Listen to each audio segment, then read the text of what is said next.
Bonjour à toutes et bonjour à tous. Le don des langues, qu'en dit la Bible?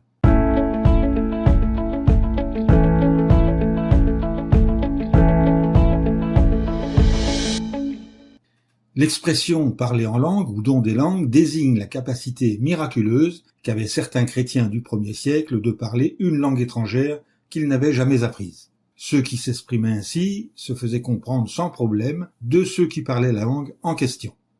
Cette faculté faisait partie des dons de l'Esprit Saint accordés à certains premiers chrétiens. Où et quand le don des langues est-il apparu? Ce miracle s'est produit pour la première fois à Jérusalem en 33 de notre ère, le matin de la fête juive de la Pentecôte.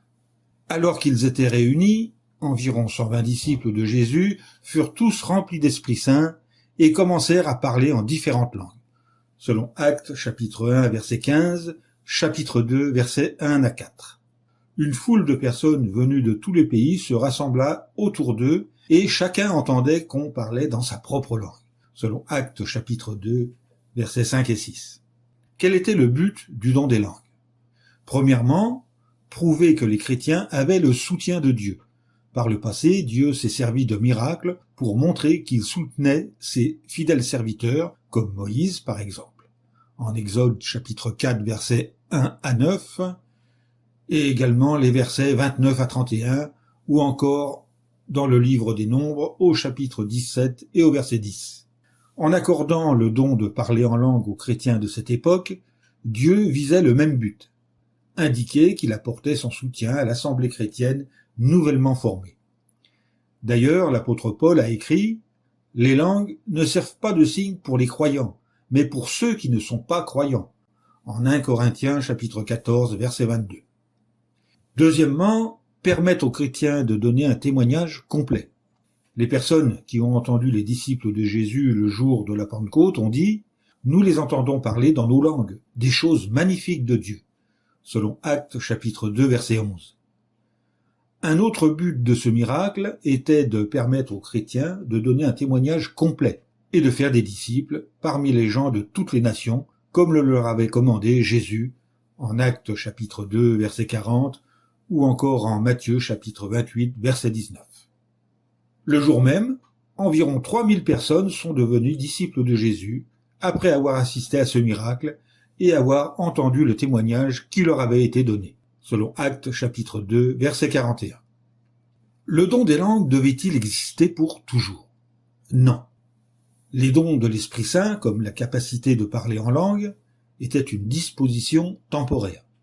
La Bible avait annoncé « Les dons de prophétie seront supprimés, les langues cesseront ». 1 Corinthiens chapitre 13 verset 8. Alors, quand le don des langues a-t-il cessé d'exister?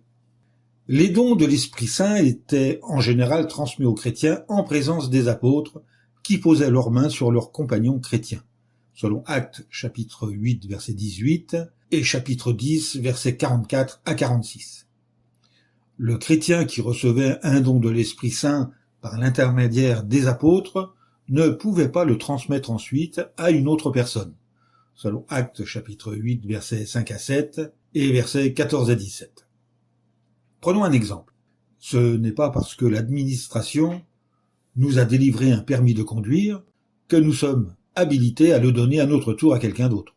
Apparemment, le don des langues a disparu avec les apôtres et à la mort de ceux à qui ils l'avaient directement transmis. Le don miraculeux de parler en langue a de toute évidence cessé d'exister vers la fin du 1er siècle. Aujourd'hui, personne ne peut à bon droit prétendre parler en langue par le pouvoir de Dieu. Mais alors, comment peut-on reconnaître les vrais chrétiens? Jésus a dit que c'est à leur amour désintéressé que l'on reconnaîtrait ses disciples, en Jean chapitre 13 versets 34 et 35. De même, l'apôtre Paul a enseigné que l'amour serait une caractéristique permanente des vrais chrétiens, en 1 Corinthiens chapitre 13 versets 1 à 8.